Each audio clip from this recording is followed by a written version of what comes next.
दोस्तों अब हम इस एग्जाम्पल में, ठीक है, डेसिमल को बाइनरी में ही कन्वर्ट करने वाले हैं।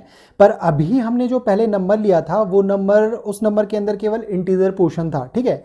इस नंबर के अंदर यहाँ पे इंटीजर पोर्शन भी है और डेसिमल पोर्शन भी है, ठीक है। तो इंटीजर पोर्शन का बाइनरी निकालना हमने सीख लिया है दोनों मेथड से, ठीक है। तो एक बार हम क्या करते हैं कि पहले इंटीजर वाले पोर्शन का बाइनरी निकाल लेते हैं, ठीक है। तो इस तरीके से जैसे हमने बताया था कि आपको 2 से डिवाइड करते रहना है इस तरीके से इस नंबर को, ठीक है। तो हम यहाँ पे लिख लेते हैं, ठीक है।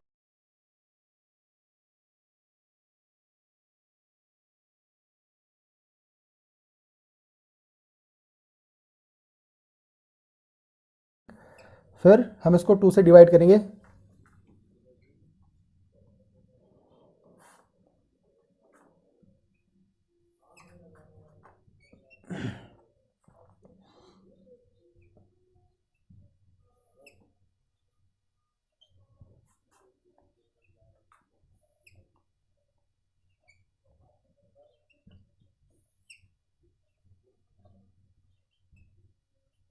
सो दोस्तों इस तरीके से हमने इसका बाइनरी निकाल दिया है, ठीक है। तो यहाँ पे ये जो कि हमने पहले से निकाल के रखा है, देखते हैं सेम रिजल्ट आ रहा है या नहीं आ रहा है। तो यहाँ से क्वेश्चन को भी लेने वाले हैं हम यहाँ पे। तो यहाँ से लिखना स्टार्ट करेंगे 1 1 1 1 1 0 1 0, ठीक है। तो इस तरीके से दोस्तों हमारा ये आंसर निकल गया है, ठीक है। अब हम सीखेंगे कि डेसिमल पोर्शन जो है, यानी यहाँ पे आप देख रहे होंगे कि डेसिमल पोर्शन यानी जो ये 0.32 है, इसका बाइनरी किस तरीके से निकाला जाएगा, ठीक है। तो देखते हैं किस तरीके से निकालते हैं। तो यहाँ पे हम सॉल्व करेंगे इस चीज़ को। तो इसके लिए मैं यहाँ पे इस नंबर को कुछ इस तरीके से लिख लेता हूँ, ठीक है। तो हम इसको लिख रहे हैं पॉइंट। अच्छा, पॉइंट के लिए मैं यहाँ पे ये लाइन खींच रहा हूँ जो कि पॉइंट को यहाँ पे दिखाएगा, ठीक है। तो यहाँ पे हम लिख रहे हैं 0.32, ठीक है। इस तरीके से हमने इस नंबर को लिखा है। अब हम यहाँ पे 2 से मल्टीप्लाई करते हुए इस नंबर को नीचे के लिए लेते जाएंगे, ठीक है, और ये आगे चलता जाएगा, ठीक है। तो देखते हैं किस तरीके से करते हैं। अब हमें इसको मल्टीप्लाई करना है 2 से, तो करते हैं 2 2 4 6, ठीक है, 0, ठीक है, इंटू 2, ठीक है। अच्छा, इसको हम यहाँ पे 0 लिख सकते हैं क्योंकि ये क्या है 0.32 है, ठीक है। बट आपको जब हम इसको लिखेंगे तो हम इस वाले 0 को उसके अंदर इंक्लूड नहीं करेंगे, ठीक है। तो इस तरीके से हम इसको आगे बढ़ाते हैं। अब इसको देखते हैं, 4 दूनी 8 6 12, ठीक है, 1 2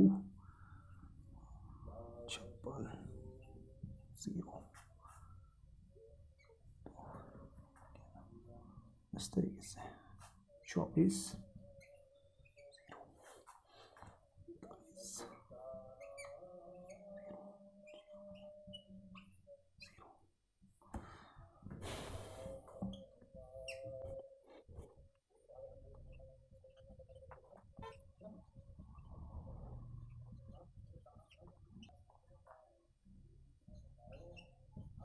सो दोस्तों ये नंबर इसी तरीके से आगे के लिए चलता जाएगा, ठीक है। तो हमें क्या करना है, हम इसको मैक्सिमम 10 तक लिख लेंगे या 12 तक लिख लेंगे क्योंकि ये आगे के लिए चलता ही जाएगा ये नंबर, ठीक है। तो एक बार देख लेते हैं। तो हमें यहाँ पे फर्स्ट 0 को यहाँ पे नहीं लिखना है, ठीक है। तो इसको मैं यहाँ से मिटा देता हूँ। तो हमें यहाँ से लिखना स्टार्ट करना है। तो देखते हैं 0, ये नंबर जो हमारा आया हुआ है क्या सेम आया हुआ है, देखते हैं 0 1 0 1 0 0 0 1 1 1 1, ठीक है। और इस तरीके से दोस्तों ये नंबर आगे के लिए चलता ही जाएगा। सो दोस्तों इस तरीके से आप डेसिमल पोर्शन का क्या कर सकते हैं, बाइनरी निकाल सकते हैं। दोस्तों आई होप आप लोगों को ये चीज़ समझ में आ गई होगी। अगर आपको ये समझ में नहीं आया है तो एक बार मैं आपको बता देता हूँ। तो देखिए जो डेसिमल पोर्शन है ये 0, ये हमारे पास है 0.32, ठीक है।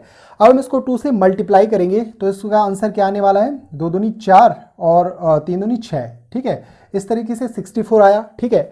अब हम इस 64 को यहाँ पे लिखते हैं, ठीक है, 64, ठीक है। अब इसको 2 से मल्टीप्लाई करेंगे तो कितना आएगा, 4 दूनी 8 6 दूनी 12, ठीक है। और ये डेसिमल है ना।